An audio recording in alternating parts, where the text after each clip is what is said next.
മതത്തിന്റെ മിക്ക പാഠനങ്ങളും അതിന്റെ മിക്ക പാഠങ്ങളും അതിന്റെ മിക്ക സമ്പ്രദായങ്ങളും ഭയത്തിൽ അധിഷ്ഠിതമാണ്. എല്ലാം കണ്ടുകൊണ്ടിരിക്കുന്ന ഒരു ഈശ്വരനുണ്ട്. ഇതിനൊക്കെ ഇന്നല്ലെങ്കിൽ നാളെ നിങ്ങൾ മറുപടി പറയണം. നിങ്ങൾക്ക് വിചാരണയുണ്ട്, പരലോകത്ത് ശിക്ഷയുണ്ട്, കത്തിയാളുന്ന നരകമുണ്ട് എന്ന്, പാതാളമുണ്ട് എന്ന്, നിത്യനരകമുണ്ട് എന്ന്, അങ്ങനെ അനവധി കാര്യങ്ങൾ. മതക്കാരെപ്പോഴും ഉപയോഗിക്കുന്ന ഒരു ഉപകരണമാണ് ഭയം. ബെർനാഡ് ഷാ ഒരിക്കലും പാതി തമാശയും പാതി കാര്യവും ആയിട്ട് പറഞ്ഞിരുന്നു, ദൈവം മുകളിലാണ് എന്ന് പറയുന്നവനെ സൂക്ഷിക്കുക എന്ന്. അപ്പോ അങ്ങനെ മേലെ ഒരാളുണ്ട്. ഈ തരത്തിൽ മേലെ വേറെ നമ്മുടെ പ്രവർത്തനങ്ങളെയും മനോഭാവങ്ങളെയും നിയന്ത്രിക്കുവാനും അതിനെ നിരോധിക്കുവാനും അതിന്റെ പേരിൽ നമ്മളെ ശിക്ഷിക്കുവാനും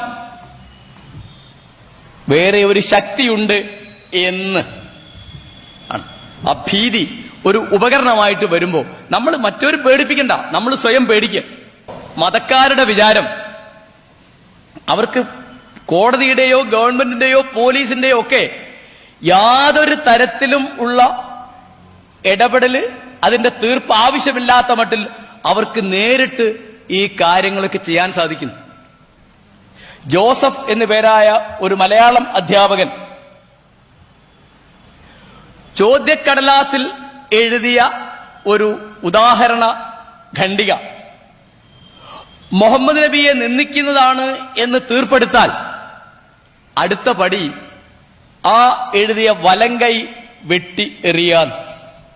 ഇത് ഈ കേരളത്തിൽ നമ്മുടെ ഈ ദശകത്തിൽ നടന്ന ഒരു കാര്യം. മതത്തിന്റെ കൊള്ളരുതായ്മകളെ, പ്രത്യേകിച്ച് അതിലെ സ്ത്രീ വിവേചനത്തെ, പൗരോഹിത്യത്തിന്റെ ചൂഷണത്തെ വിമർശിച്ചു എന്നതിന്റെ പേരിൽ ചേകനൂർ മൗലവിയെ ശ്വാസം മുട്ടിച്ചു കൊന്നത് കേരളത്തിൽ.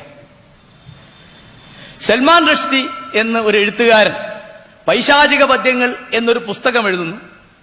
തസ്ലീമ നസ്രീൻ എന്ന് ഒരു എഴുത്തുകാരി ലജ്ജ എന്നൊരു നോവൽ എഴുതുന്നു. ഇതിനൊക്കെ എതിരായിട്ട് ഫത്വ പുറപ്പെടുവിക്കാനും അവർക്ക് മരണം വിധിക്കുവാനും മതത്തിന്റെ പേരിൽ തങ്ങൾക്ക് അവകാശമുണ്ട് എന്ന് മുസ്ലിം മതമൗലികവാദം വിചാരിക്കുന്നു. അപ്പൊ നമ്മൾ വിചാരിക്കും ഇത് മുസ്ലിങ്ങൾക്ക് മാത്രമുള്ള ഒരു സൂക്കേടാണെന്ന്. അങ്ങനെയല്ല. ഇന്ത്യ ഉൽപ്പാദിപ്പിച്ച മഹാന്മാരായ ചിത്രകാരന്മാരിൽ ഒരാളാണ് എം.എഫ്. ഹുസൈൻ. അദ്ദേഹത്തിന് ഇന്ത്യൻ പൗരത്വം ഉപേക്ഷിച്ച് ഖത്തറിലെ പൗരത്വം സ്വീകരിക്കേണ്ടി വന്നത് സംഘപരിവാർ അദ്ദേഹത്തിന്റെ ചിത്രങ്ങളോട് കാണിച്ച വിരോധം കൊണ്ടാണ്. തീർച്ചയായിട്ടും അദ്ദേഹത്തെ വിമർശിക്കാം. നിങ്ങൾക്ക് അദ്ദേഹത്തെ നിയമത്തിന്റെ മുമ്പിൽ കൊണ്ടുവരണമെങ്കിൽ അതിന് ഈ നാട്ടിൽ വകുപ്പുണ്ട്. അദ്ദേഹം നഗ്നമായി സരസ്വതിയെ വരച്ചു. അതിന് അദ്ദേഹത്തിന്റെ സ്റ്റുഡിയോ കയ്യേറുന്നു, അദ്ദേഹത്തെ ആക്രമിക്കുന്നു, തെറി പറയുന്നു, അദ്ദേഹത്തെ ഈ നാട്ടിൽ നിന്ന് ഓടിക്കുന്നു. അങ്ങനെ അദ്ദേഹം ഈ നാട് വിട്ട് ഓടിപ്പോകുമ്പോ നിങ്ങൾക്ക് സംരക്ഷണം തരാൻ ഞങ്ങൾക്ക് ചുമതലയുണ്ട് എന്ന് 120 കോടി ജനങ്ങളെ ഭരിക്കുന്ന ഗവൺമെന്റിന് പറയാൻ സാധിച്ചില്ല. ഭീകരം. അദ്ദേഹം ഇന്ത്യൻ പാസ്പോർട്ട് ഇവിടെ സബ്മിറ്റ് ചെയ്ത് അവിടെ ചെന്ന് ഖത്തർ പാസ്പോർട്ട് മേടിച്ച് സാഹചര്യവശാൽ അദ്ദേഹം ലണ്ടനിൽ മരിച്ചു. ഭഗവാൻ കാലുമാറുന്നു എന്നൊരു നാടകം വരുമ്പോൾ വലിയ ബഹളം ഉണ്ടാവുകയാണ്. ഞാൻ പറയുന്നത് തസ്ലീമ നസ്രീനും സൽമാൻ റുഷ്ദിക്കും ചേകനൂർ മൗലവിക്കും ആവിഷ്കാര സ്വാതന്ത്ര്യമുണ്ട് എന്ന് പറയുന്ന ഹിന്ദുക്കൾക്കിടയിലെ മതതീവ്രവാദികൾ, മതമൗലികവാദികൾ അവരുടെ വികാരത്തെ സ്പർശിക്കുന്നു എന്ന് പറയുന്ന ഒന്നിനും ഒരു തരത്തിലുമുള്ള സ്വാതന്ത്ര്യം അനുവദിക്കുന്നില്ല. അപ്പോ ഇത് എപ്പോഴാണ് നിങ്ങൾ വികാരം കൊള്ളേണ്ടത് എന്ന് നിങ്ങൾ തീരുമാനിക്കും. ഓ, ക്രിസ്ത്യാനികളുടെ കാര്യം ഇങ്ങനെ തന്നെയാണ്. കാരണം കസാൻ സാക്കിസ് ക്രിസ്തുവിന്റെ അന്ത്യപ്രലോഭനം എന്ന് ഒരു നോവൽ എഴുതുമ്പോൾ ഭയങ്കരമായി വികാരം കൊള്ളുകയാണ്.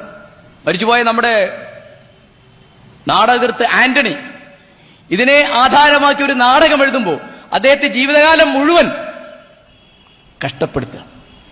അപ്പോ എന്തുകൊണ്ടാണ് നിങ്ങൾക്ക് മറുപടി പറയാൻ പറ്റാത്തത്? എന്തുകൊണ്ടാണ് നിങ്ങൾ ചർച്ചയ്ക്ക് വരാത്തത്? നിങ്ങൾ എന്തുകൊണ്ടാണ് തെറി പറയുന്നത്? നിങ്ങൾ എന്തുകൊണ്ടാണ് ഭീഷണിപ്പെടുത്തുന്നത്? നിങ്ങൾ എന്തുകൊണ്ടാണ് ആളുകളെ ശാരീരികമായി ആക്രമിക്കുന്നത് എന്ന ചോദ്യത്തിന് ഇവർക്ക് മറുപടിയില്ല. 1400 കൊല്ലമായി ചരിത്രം ഭരിക്കുന്ന മുഹമ്മദ് നബിയെ ഒരു മലയാളം അധ്യാപകൻ വിചാരിച്ചാൽ അവമാനിക്കാൻ സാധിക്കും എന്ന് വരുന്നത് എന്തൊരു തമാശയാണെന്ന് എനിക്ക് മനസ്സിലാവുന്നു. ഇന്നസെൻസ് ഓഫ് മുസ്ലിംസ് എന്ന് ന്യൂയോർക്കിലെ ഒരു മതഭ്രാന്തൻ നബിയെ നിന്ദിച്ചുകൊണ്ടൊരു സിനിമ ഉണ്ടാക്കുന്നു.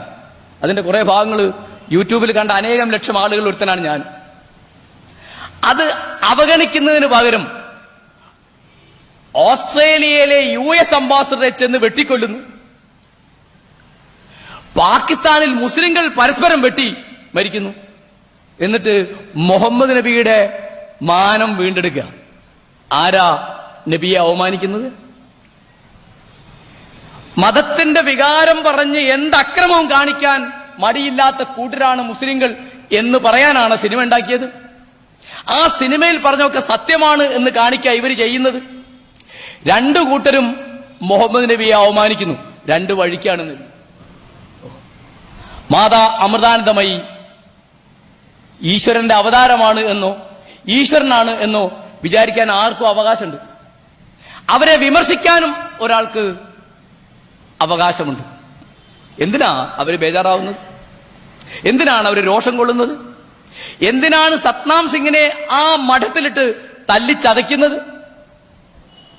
ആരും അത് ചോദിക്കുന്നില്ല. ഇപ്പൊ ധാബോൾക്കർ എന്ന് പറയുന്ന ഒരു ചിന്തകൻ, എനിക്കത് ആലോചിക്കുമ്പോ, അതായത് അന്ധവിശ്വാസങ്ങൾക്കും അനാചാരങ്ങൾക്കുമെതിരായി നിയമനിർമ്മാണം വേണം എന്ന് പറഞ്ഞ് ജീവിതകാലം മുഴുവൻ പൊരുതിയ ഒരു നിരീശ്വരവാദിയാണ് ധാബോൾക്കർ. അദ്ദേഹത്തെ സംഘപരിവാർ ശക്തികൾ കൊന്നുകളയാൻ കണ്ടോ.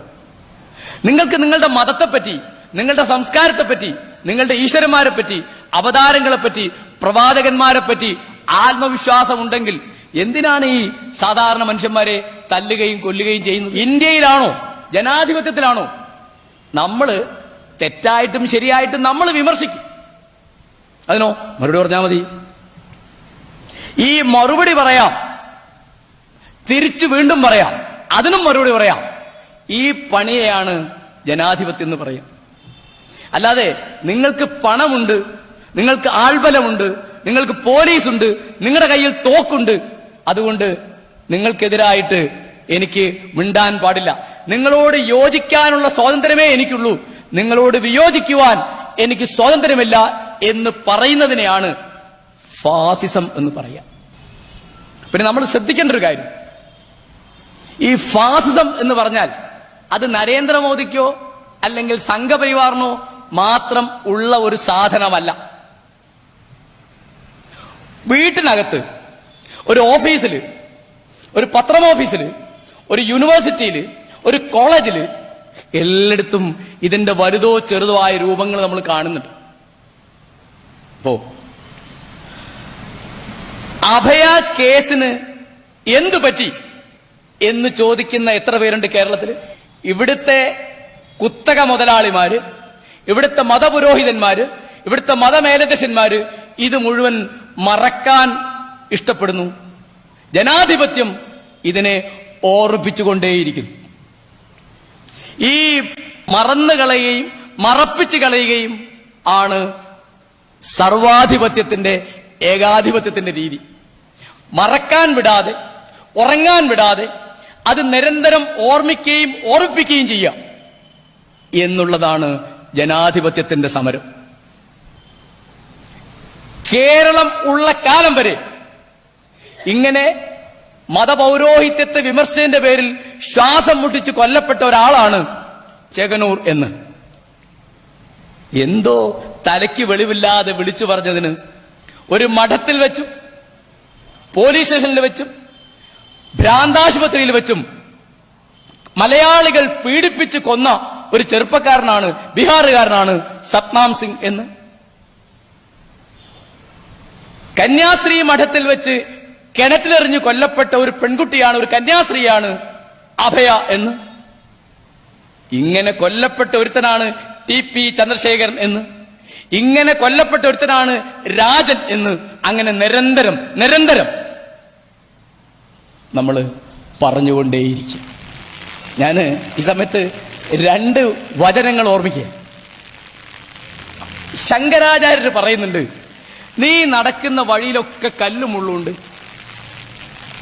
അതുകൊണ്ട് അവിടെയൊക്കെ തോരിടാൻ നിനക്ക് സാധിക്കില്ല. നിനക്ക് എന്ത് സാധിക്കും? നിന്റെ കാലിന് ഒരു ചെരുപ്പ് ഉണ്ടാക്കിയിടാൻ സാധിക്കും. അതാണല്ലോ നമ്മൾ ചെയ്ത്. അവിടെയൊക്കെ കല്ലും മുള്ളുണ്ട്, നമ്മളൊരു ചെരുപ്പ് ഉണ്ടാക്കി. അപ്പൊ ഞാൻ പറയുന്നത്, എനിക്കും നിങ്ങൾക്കും ചെയ്യാവുന്ന ഒരു കാര്യം, ഒരു ഭീതിയുടെയും പേരിൽ ഒരുത്തനെയും പേടിച്ചിട്ട് എനിക്ക് പറയാനുള്ള ഒന്നും ഞാൻ പറയാതിരിക്കുകയില്ല എന്ന് നമ്മളൊരാളെ തീരുമാനിച്ചാൽ അത് മതി. നബി അങ്ങനെ പറയുന്നുണ്ട്, അന്യായം കണ്ടാൽ നീ കൈകൊണ്ട് തടയുക, അത് പറ്റിയില്ലെങ്കിൽ വാക്കുകൊണ്ട് തടയുക, നിനക്കതും പറ്റിയില്ലെങ്കിലോ അതിനെ മനസ്സുകൊണ്ട് വെടിയുക.